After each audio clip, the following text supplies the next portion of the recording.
Hi guys, welcome back to my YouTube channel. If you are new here, you're tuning in for a Faith Friday video, and I hope that you hit the subscribe button to join the Happy Soul Tribe. Real quick, I'm not gonna spend too much time addressing it, but I'm filming in the same setup that I filmed in last week because actually a lot of you commented saying that you liked it better, you liked the change of scenery, so we're gonna stick with it. Literally my kitchen. Today's topic was highly requested. As you guys can tell by the title of the video, I'm gonna be talking about faith in those waiting periods, those really hard seasons of life where you feel like maybe God isn't necessarily showing up.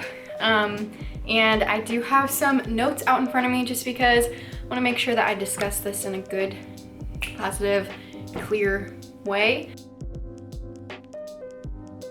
So if you catch me looking down, it's just because I'm looking at my notes. Since this video was pretty highly requested, I think it's safe to assume that a lot of you guys are going through this currently. I'm kind of in the same boat as you guys, so it couldn't have come at a more perfect time. I've actually wanted to talk about this for a while. I think a lot more Christians spend a lot more time in this particular season of life than willing to admit that, or maybe they don't want to talk about it because it's kind of uncomfortable. So you're not alone. I feel it. I'm sure a lot of other Christians are in the same boat. When you look at the Bible, the people that are often talked about in the Bible and the stories that make up a large portion of the Bible, if you look at them more closely, those people are often in that exact same period of life, that exact same season of their faith. They spend a lot of time asking God the same questions that you would be asking in a waiting season. You feel like you're waiting on Him. You feel like you may not be getting a lot of answers. In the Bible, those certain people will get a word from God saying, hey, in you, through you, and for you, I'm gonna do this thing. And then they hear nothing back for a while. God rarely, if ever, delivers the details when He delivers the promise. He never says this is the how, this is the when, this is exactly what it's gonna look like, this is what you should be expecting, here's everything you need to know, here's the plan, we're good. Because He doesn't need to give us the details, and so our tiny little minds and our tiny little hearts often do not handle that very well. I know personally I'm a planner as much as I wish that I wasn't. I am the type of person that likes to have the details and likes to have the plan and likes to be prepared, because then I can problem solve and troubleshoot and kind of know in advance the kind of issues that I may run into and already have a solution to them. But following God and your faith and listening to His promises for you, unfortunately, never looks like that. You can never anticipate when bad things are gonna happen. You can never anticipate a trial. You can never have all the details to where you can avoid every issue that could possibly stand in the way of that plan. Because God never really gives us the details when He does give us the promise, hey, I'm gonna do this thing for you, I promise this. We start to wait. At the beginning of the waiting, I always feel like I'm really hopeful and I'm excited and motivated to keep praying and motivated to keep showing up because I'm so excited for this thing to happen for me. And then a month goes by, or 6 months, or a year, or years, and you either forget about it or you just get angry about it and you think that God forgot about you, and you start to get impatient. And then when you get impatient, you start to doubt. And when you start to doubt, you start to forget. And then it's all the way back to square one where you're what is this promise anyway? What does God have for me anyway? What's the point? And you wonder if God has left you, or why He's forgotten about you, or why He decided to not deliver on His promise. But just because it didn't come in the timeline that you wanted, or the way that you wanted even, doesn't mean He didn't deliver. That's the other thing too, is that a lot of times the thing that you'll be praying for, say you're praying for new friendships, and you're just waiting because you want that friendship to fall into your lap, and you feel like God's really gonna deliver for you, and you wait for years, and because you have it in your head what you want this to look like, what you think He's gonna deliver and how and when, you're missing out on all the little ways that He's currently delivering, or currently blessing you, or giving you opportunities. A lot of times those promises that God gives us, it's not we should just sit on our butt and wait for Him to perfectly deliver this little wrapped present promise into your lap. it takes some action on your end at the same time. So you could have missed out on friendship between here and then because you were too busy thinking that God was going to do it this way when really he's been doing it this way. Another thing I want to say is it's not a bad thing to be in a waiting season. And I used to really think that for myself. Like currently I'm just really uncomfortable. Like it's not necessarily bad or good. I'm just uncomfortable, and I know that where I'm at is not where I'm supposed to stay. So that's like a really weird place for me to be because I feel like I should be doing something to get out of it, but I'm just learning that it's not necessarily bad to be in a waiting period and to just be praying and pursuing God to get that answer from him. But it's not bad to be in a waiting season because waiting develops trust, and trust develops faith, and faith develops a deeper relationship with the Lord, which is ultimately what this is all about. And when you have a developed, deeper relationship with the Lord, it sprouts off fruit into the other people around you, and you're impacting lives without even knowing it.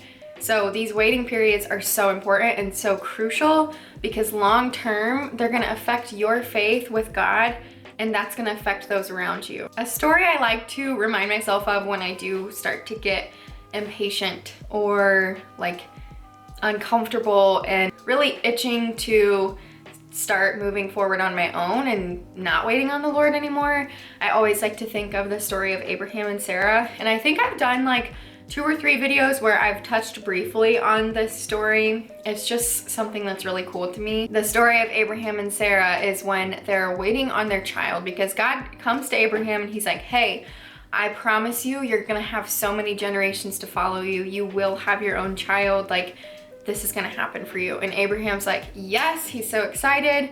And 10 years go by, years and years go by, and God hasn't quite yet delivered. And so Abraham decides to take matters into his own hands and help God in his plan. Abraham begins to become impatient. Abraham and Sarah both become impatient, perhaps believe that that God forgot about that promise or wasn't gonna deliver because they were really old at this point. I relate to that so much because there have been certain things that I've prayed for or promises that I know God has for me in my life because he has them for everyone else. And since they didn't come true in my timeline, I just assumed that they weren't gonna come true for me at all, or maybe I didn't deserve those things, or maybe they just weren't meant for me but meant for everyone else. And so I'll decide, you know what, I'll take matters into my own hands because clearly God has forgotten about me, or God forgot that he made that promise to me, so I'll just help him along. I'll start to get the plans going on my own. And it never works out when we try to force his hand. Something that's super important to remember is that God never needs our help fulfilling a promise that he made or fulfilling his plan. Ultimately, his plan is going to happen whether you are cooperating or whether you want it to or not. And he doesn't need your help. That doesn't mean that he's never gonna ask you to step forward so that he can fulfill his plan in you or fulfill his promise for you. Because I also don't believe that we are called to just like sit on our couch and wait for life to happen to us and wait for God to just present these opportunities to our lap. I think a lot of it does come from stepping forward in faith and listening to those calls. But you have to know the difference between God calling you to step forward or your ego and your impatience calling you to push his plan. Instead, it all means that God is asking you to wait and to trust until he's ready to ask you to take that first step. This whole waiting season that I'm in and that you may be in, or you have been in before, or you will experience, is ultimately all about developing trust, because without trust, your relationship with God, just like any other relationship, without trust, there's nothing there. You have to trust in his plan, you have to trust in who he is, you have to trust in his timing, his how, his when, his where, and his why.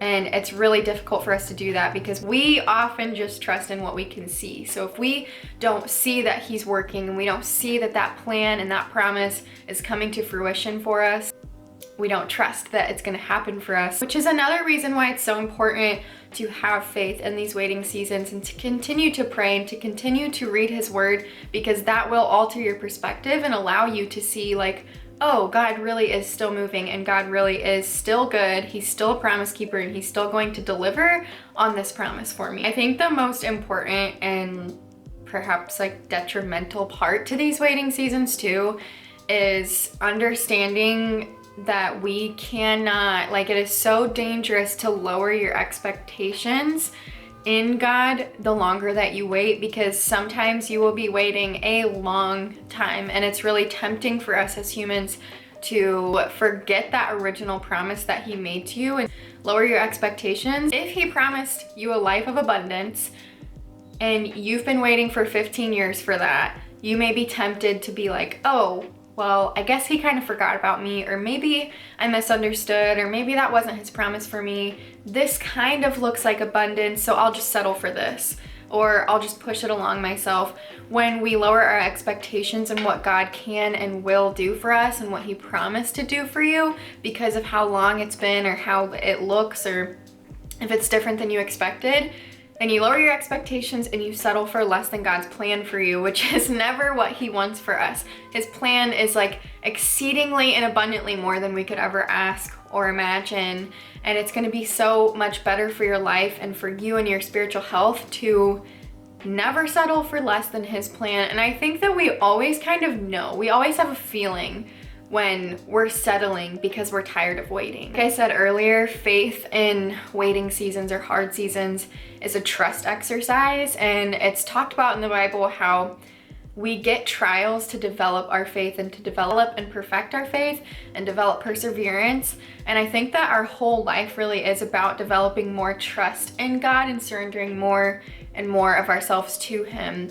And I know personally that those waiting seasons have been the most developmental for my faith, because it's taught me not to rely on what I see and what I'm receiving is like tangibly here, but instead to rely completely on who he says he is and who he's going to continue to be for me. Instead of praising him for what he gave to you or what you have or what he's doing for you, you shift to praising him for just being God. Like, for just being that guy who made a promise and is gonna keep it to you. It's so sweet to me, especially being a 2 on the Enneagram. Being a 2, I have like this warped perception that I am only deserving of love depending on what I'm doing for people, what I can offer for people, and that if I stop doing and being this certain thing for people, that they'll just like pluck their love from me and give it to someone else. Because that is so near and dear to my heart, it's cool to me that I need to shift my perspective and remember that I need to love God just for being God, not for what he's doing for me.